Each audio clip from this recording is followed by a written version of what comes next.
What's good, y'all? So in this video, I'm going to be reacting to Omizi, the most disturbing content on TikTok. Family content on TikTok. I saw the thumbnail. I don't know them people. So he about to teach me something. Anyways, let's get into it. Of it all. But this week I came across something that is total bull. As you can read in the caption above, we're a family of 6 going on 7 living in a 1-bedroom apartment. As the kids grow older, that means we constantly have to adapt our environment to give them more means for privacy and extra space. When outside our environment appears cluttered, disorganized, what have you. But quite frankly, after making do for nearly 3 years now, I have nothing but a grateful spirit for the roof over our head. Generally, the instant judgment me and my husband receive, why have so many kids if you don't have enough space for them? See, my perception is judgment comes from a place of not having the experience. When you've experienced enough, you generally don't judge people. I can tell you after everything I've been through in the past 3 years, there's very little I have to judge people. I would be lying if I said there wasn't a point in my life that I was so naive. And like I said, I have learned a lot. I generally look like I'm roughing it, but that's because our kids come first. I do everything I can to keep our environment clean and tidy. When it comes down to it, I could shove everything my kids have in 1 bedroom of some of these houses I see, and it would really look like nothing. We try to teach our kids to take care of what they have, be grateful for what we have. We keep praying and pushing for the growth that we want. Appreciate y'all watching. See you in the next video. I just feel like that one Goofy movie meme where Max enters the house and is like, damn, bitch, you live like this? Because damn, bitch, you live like this? Now, before we get started in the video, I want to be clear. This is not an indictment on them and their financial situations. People are actually poor in America. They live below the poverty line and they have to make do with what they have. With that being said, some of these people's actions, their logic, their reasoning, and their justification as to continue the bullshit that they have going on is something that has to be talked about. This is the resilient Jenkins family, a family that doesn't deserve any bit of praise or recognition at all, but hey, we're going to cover it. Is that that was them in the beginning? If it was, I do agree. Like maybe it works for them. To me, I don't know how 6 kids, that's 8 people in a 1-bedroom would ever work. I remember like a couple years ago, it was 4 of us in a 2-bedroom. Everybody had their own like room, like their own space, I should say, and that got a little much. So 8 people in 1 bedroom is crazy. Cover them on this channel. They're a family of 6 going on 7. The mother is pregnant with baby number 5 in this situation here, and they live in a 1-bedroom apartment. Wait. Never mind. I'm not gonna do that this video. When I grew up, my mom told me the stories about how she and her siblings grew up in an apartment of 1. She also has about 4 to 5 other siblings at this time, but the difference is her parents stayed in the living room and the kids got the bedroom with a bunch of different bunk beds. That's not the case in this situation. Both of them had kids outside of the relationship. They came together and started having more kids. The parents get to sleep in the room, the kids sleep out in the living room. The parents' room has a whole TV, a PS5, and a regular bed, and the kids have foam mattresses on the kitchen floor that they have to share with cats. Damn. Like that. The dad does a bunch of gig work and spends a bunch of time outside of the house, and that's going to come up later as to why that's important, because it's just going to tell the tale of how much of a deadbeat he really is. And the mother is a stay-at-home mom for a bunch of poor excuses, but we'll get into those as well. Now, they're both recovering addicts who met in some sort of rehabilitation center, but none of that's stopping them from continuing to do drugs today. Like, while she has the baby, she is still actively taking drugs by her social media accounts. And 2, there's nothing stopping her from doing any sort of work that would most definitely contribute to the house in a meaningful way. But instead, she spends her time, like all these family influencers do, begging people online in order to pay for their lifestyle and make her some sort of mommy influencer. And I'm not a fan of this type of content at all, but the reality of it is that it exists. But the main thing about this family content is, before anything, you have to take care of your actual family. I'm not like you other girls. I'm very cutesy. I'm very cutesy. I'm very I can't see that. There's too much flashing going on. They lucky this phone is And if you're fucked making up, entertaining and I can't see engaging content consistently, for sure, most people are going to make you some sort of influencer. But it's not something that you beg your way to being. Maybe in 2024 it's different. But this woman is so against the idea of working that even if it comes at the risk of harming her kids in the household, she is willing to not do it in the search and hopes for social media clout and fame. Listen, that's 4 kids and you're pregnant and you're doing that. What was she doing? Was she doing that? Coca-Cola? Or was she doing something else? It doesn't matter. It's all bad. I couldn't imagine, even right now, me trying to feed one other person and take care of them and buy them everything. Oh. And utterly fine. I'm fine. I'm fine. I'm fine. I'm always fine. Don't you know that? Remember what I said here. The Girl. cat has a skin infection, and the cat is sleeping with these young babies that are susceptible to being sick and have a weaker immune system than adults. All this could be mitigated if they just decided to change their lifestyles up by having the parents be out in the living room, or hell, give away the cat. But no, the parents live a life of luxury. I know that's strange to say in this regards, but they're in their room comfortable with a television and a bed and a PlayStation 5.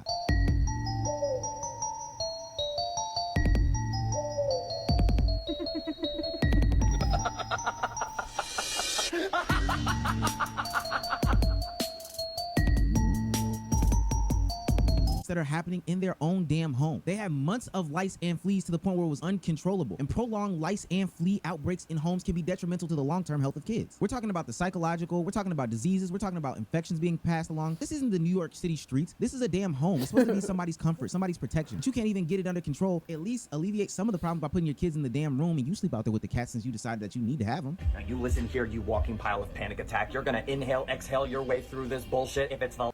I mean, she looks... Anyways, I need to read this. I need to see this. R.I.P. to my hair. This is the damage done after having to treat for lice for months on end. That comb is terrible on your hair. I say they're dirty. I don't know. Does lice make you dirty? Like you get lice from being dirty? Or like, I don't know. I've never had lice. Where do you get lice from? Is it like bed bugs? Kids in order to make some sort of influence out of the mom. And I'm not gonna lie to you, I don't know how this drug addict, deadbeat father, etc., is supposed to make good content, but that's the hope and prayer for them by mom sitting on live begging for people to follow her, begging for people to basically build their lifestyle all day and all night. Hold on, let's read this. We gotta read this together. Hold on.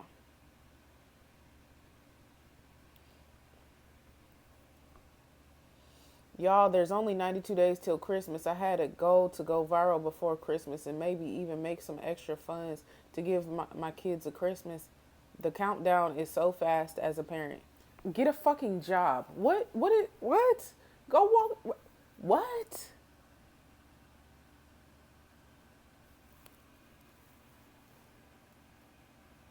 It's sometimes I really gotta think about like what are we doing on Earth? You know, like y'all ever think about like really what the fuck is going on?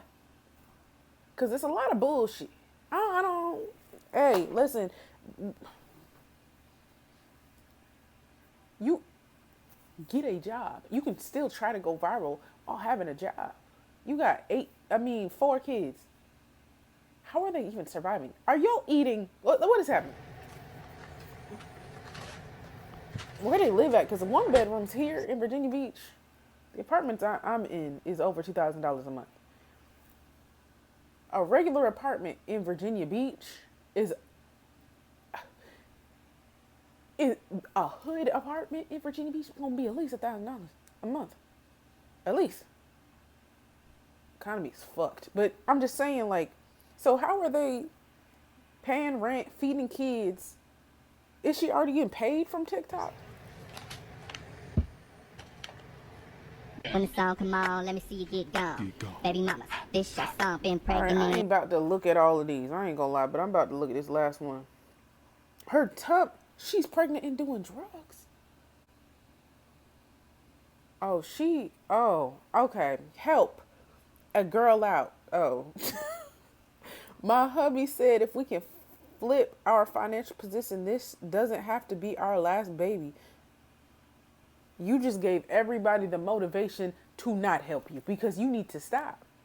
Hey, listen. You just ruined your own shit. People really be like sacrificing their own shit, bro. Take it from me. I tell the DJ turn it off. At some point, CBS should step in because this is a person who does not take the health and well-being of her kids and her family very seriously. When she does decide to get pregnant, I think she should stop having babies as a whole. She doesn't even listen to the doctors recommend that she doesn't do certain things to avoid complications with the pregnancy. I have no idea how far along pregnant. Far enough along that the nausea is at its peak, though, so that makes me think I'm about 7-8 weeks-ish. So this will be my 6th time being pregnant. I've had 2 miscarriages, 3 babies, and this is number 6, so we're gonna find out. We're praying for the best, of course. We're believing for the best. Regardless, I find it goofy that when you're into your like 3rd, 4th time in a row, you really should not be getting so many questions by the doctors or like, we highly recommend you don't mess with the cat box. Can you recommend to my cats they don't shit then? That would be great. Stay away from too many herbal teas. I'm gonna drink my teas, thank you. I'm not a doctor at all, but I think that maybe there's some sort of connection to the I wonder habits that why you they have. say don't do the herbal tea. Because I feel like I love me a good herbal tea. Listen. And doesn't it soothe you? Isn't it like, doesn't it help with cramps and gastrointestinal health? I thought it did. Maybe not. have, the continued drug use, the kitty litter use, the disgusting conditions that you have in your household could probably be linking to some of these miscarriages or complications that you're having with your pregnancy. I don't know. I don't know. I may be jumping out the window with that one. I don't know. Now, the internet is trying to decide whose fault this really is in the grand matter of things, but ultimately, I'm here to squash all conversations. It is both parents' faults. And then there's a third party involved that people aren't necessarily thinking about that could be at fault here. And I'm here to say, yes, you, the people that are consuming this content, engaging and ultimately donating, are involved in being complicit. Y'all are donating? Oh, Jesus Christ. You really can have, wow, you can be anybody and have fan base. Why are y'all donating? Do y'all just feel bad for the kids? Because to be honest, if they're doing drugs and y'all sending them money, I'm sorry, the baby's not getting nothing. They funding their habit. I promise you, I already been around the mofos that do they do that. They do that shit. Promise, they won't. But yeah, they'll literally need things like food or shelter, and will go get that shit. They will go get that shit. Just the other day that somebody sent the kids some bunk beds. Kudos to them, but damn, do not give them an out. Do not give them some sort of way to get out of working hard and providing for their kids. And it wouldn't even be hard work. Woman, just get a job. Just take them kids. CPS, what's up? Who are these people? Nasty ass couple. Nasty ass couple with 6 kids. That's what I'm putting on TikTok. The whole resilient Jenkins family in Oregon and Portland and their standards of care and everything, what you're supposed to. Off the bat, each child is supposed to have their own bed and own mattress that is adequate for their size. That's just the standard. That's just what they want. And when it comes to housing, usually it's supposed to be 2 per room. So in their case, you can, if the youngest child is like 3, you have to include them. But if not, because they can kind of sleep with their parents, it's supposed to be 2 per room. There's 3 kids. One of the 142,000 followers. Am I missing something? 4 millions? They have millions regularly of view.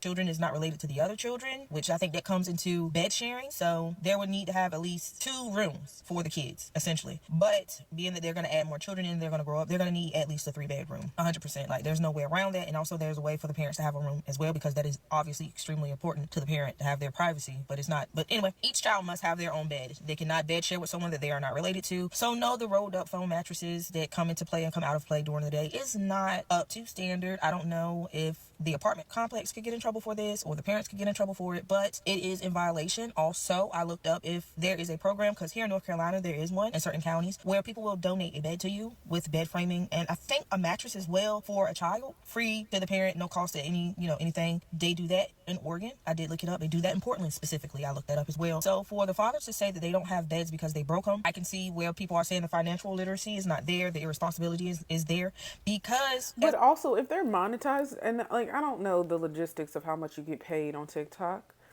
I remember when I was getting paid on Instagram, it was some bullshit. I'm not gonna lie. It was like 10 cents per 1 view, something like that. So it took a minute to that. It won't no livable. I couldn't live off of that. That's why I had a fucking job. Same with you feel me? So I continued to work and just was like, oh, it's a little side hustle, whatever. But 1.3 million. That's not I don't know, $1,000 or something. 3 million, 4 million. This is regular. Why? Where the bed's at? Where's the house at? What? Maybe I need to check how much you get paid. As a parent, I'm a parent of 3 boys. They have broke their bed several times. I've replaced them several times. That's just that. That's the law. And there is no excuse for them not to have replaced their beds. Yes, they broke them, but guess what? You still have to replace them because you're a parent. Children are expensive. They are not inexpensive at all. I did see on her wish list, they put a toddler bunk bed, up there. Someone did purchase it. That's great, but that's only for 2 of the 4 children that you have. Why didn't you put 2 bunk beds up there? Why haven't you looked into programs of replacing your children's beds if you cannot afford it? Now, she did bring up a couple of good points, and I did want to address some of them. For one, even though you are potentially close to meeting the standards that Portland sets out for housing children, that doesn't take into consideration that you are bringing in prolonged health risks into their lives by having the cat urine be all over the place, by having the lice infestation and flea infestation, and by also having moldy laundry be in the house for long periods of time. How do you get moldy laundry? What is even that? You're just not putting it in the dryer initially? What? That's nasty.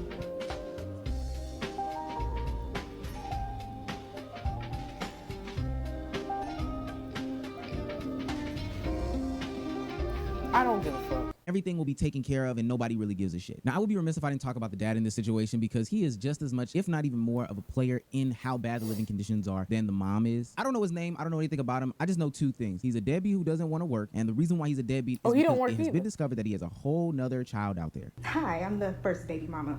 I'm absolutely embarrassed the fact that that's my sperm donor. I will not be posting my child on here, but my son is almost 12. That man that everybody's saying they have two loving parents walked out of his son's life when he was 2. Hasn't seen his son since he was 5, and that's because I reached out to him to come to his kindergarten graduation, and at the time he only had. So no, they didn't meet when he had 1 child. He probably has more. He hasn't paid child support, but he has a PS5. I feel bad for those kids because I never not wanted my son to not know his dad, and he's asked, and I've tried. Even his son asked, Mommy, I just want to know my dad. Why can't I see my dad? When that happened, I reached out to him. He read the message, never replied. So I had to put my son in counseling just because I knew it was bothering him, and there was nothing that I could say that was going to help him. I just told him, your dad made choices, and he chose to make those choices. It has nothing to do with you. I have the one other child, Anthony. I've been paying child support via garnishments ever since I can remember. I worked at a W-2 since I was 18, 19. Worked night, multiple jobs, never made above 22 an hour. Work jobs that works your body to the bone? Yeah, I worked retail, I worked overnight, I worked at Home Depot, I worked at Jackson's, I worked at Grocery Outlet. Now, naturally, because the dad is getting defamed in this situation for having a secret child that he's not involved in, he had to respond, and his response doesn't necessarily help any situation. He's basically avoiding W-2 jobs, and he keeps referring them to as W-2 jobs, which only the people that know why somebody refers to them as W-2 jobs would know why he's referring to it as W-2 jobs is because he is avoiding his wages being garnished by the government for the child support that is owed. He comes up and admits that, but these people blow my mind because they are so baffled, and some of the internet is baffled as to why they are receiving such harsh criticisms, and it's not because they're poor. It's because they are intentionally neglectful of... Are people are confused?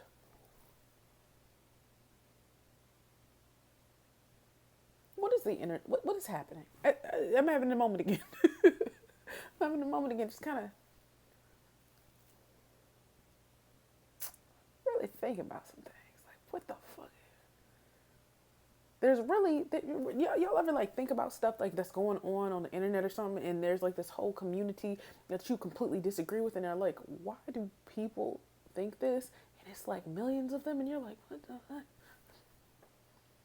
You gotta. It's like, whoa, this is really unfortunate. Of their responsibilities because they feel as if this is going to make the best story and best entertainment for if I'm looking down, internet. I'm looking I at think this is one of the more extreme examples shit. of the situation at hand. But I found them on TikTok. To internet, public humiliation, trying to get clout, trying to get famous is actually disgusting. Can't help myself.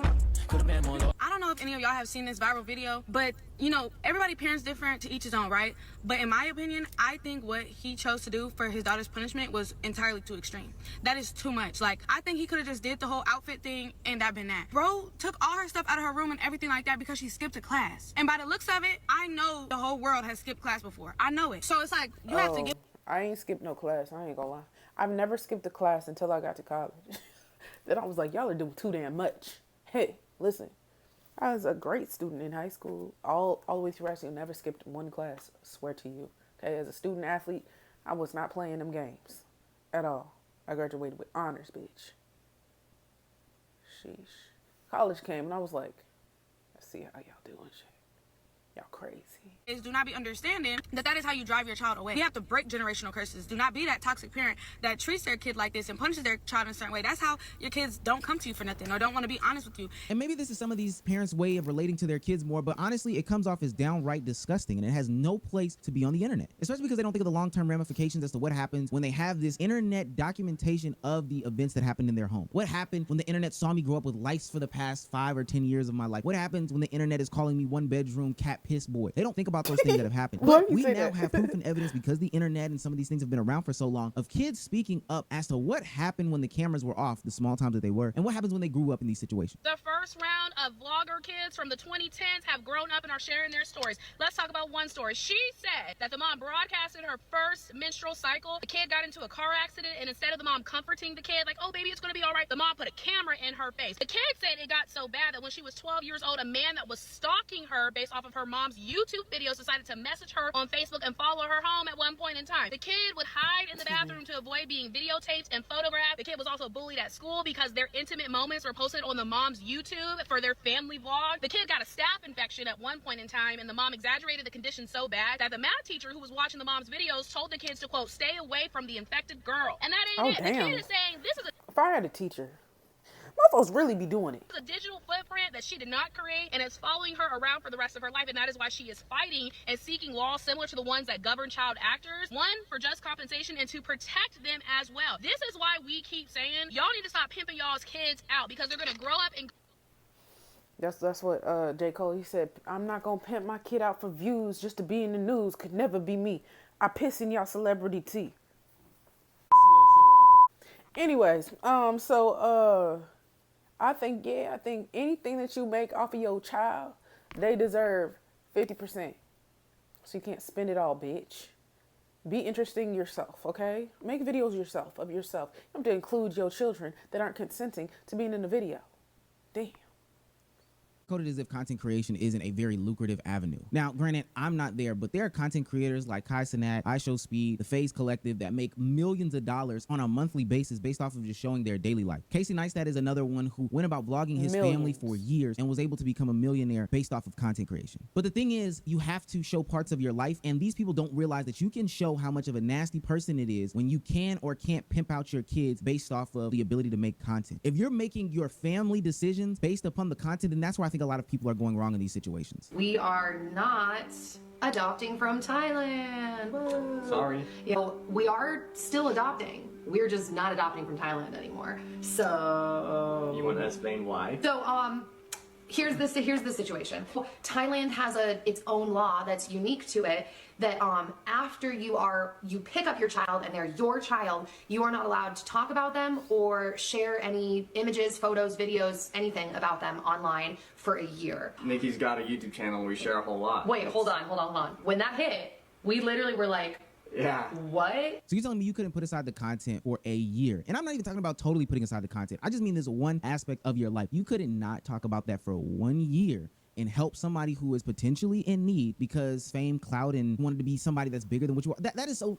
That's ridiculous as fuck. I talked about on this channel, CJ So Cool allegedly going broke from his channel. He doesn't even post on the main channel anymore that has 9 million subscribers. But the reason why is because his content was so revolved around the kids that when the kids were no longer in the situation, nobody wanted to be around him. Nobody wanted to watch the videos anymore. He couldn't create content based off his own personality. CJ So Cool fell off bad because after him and Royalty had got into it or whatever about the kids, which was really his main source, his only income literally. So if somebody takes the kids away from you, they automatically take over 75% of your income from you, which you are used to making. That's first of all. Second of all, if you turn around and then you start getting loans on money that's not there and you're not good with money management, you're going to automatically fall off. You know what I mean? That's the reason why I fell off real bad. So not just the loans on a channel based off of his family's endeavors, but when the people remove the family from the aspect, you have nothing. 70% of your income is tied up in the family. Is just insane. But that is basically what the Resilient Jenkins and any of these content creators are doing. And it's not just the income impacts that I'm trying to get across to people. It's the emotional and psychological damage that can be caused upon these kids that should be taken into consideration as to why you should not be doing this. Oftentimes it damages relationships between the parent and the kid. And I can acknowledge when there have been good situations where parent and kid have made up because parent has acknowledged what happens in the kid's earlier life and apologized. I also feel like you can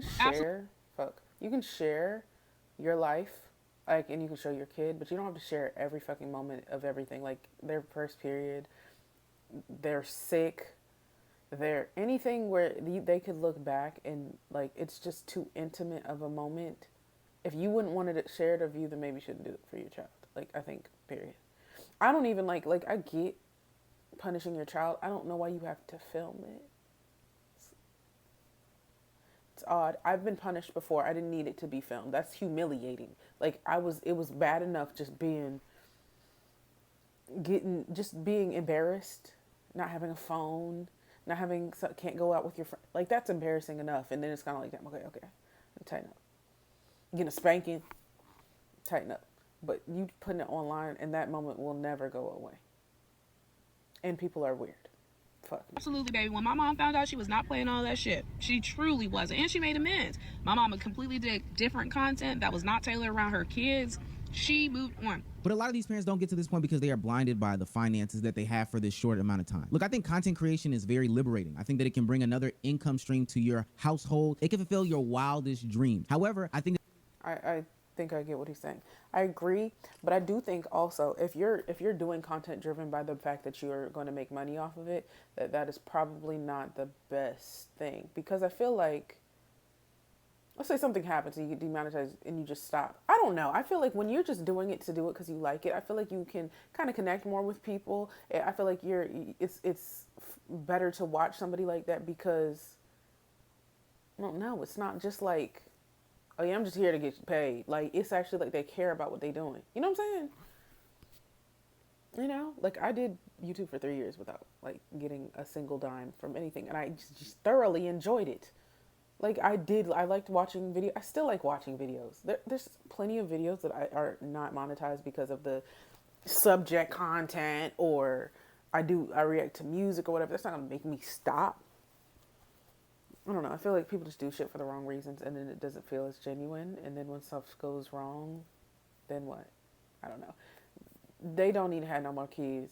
CPS needs to come get them kids. Why do they have millions of views? I don't know. Anyways, y'all like to comment, subscribe, follow me on Instagram, follow me on TikTok. I'll see you on the next one.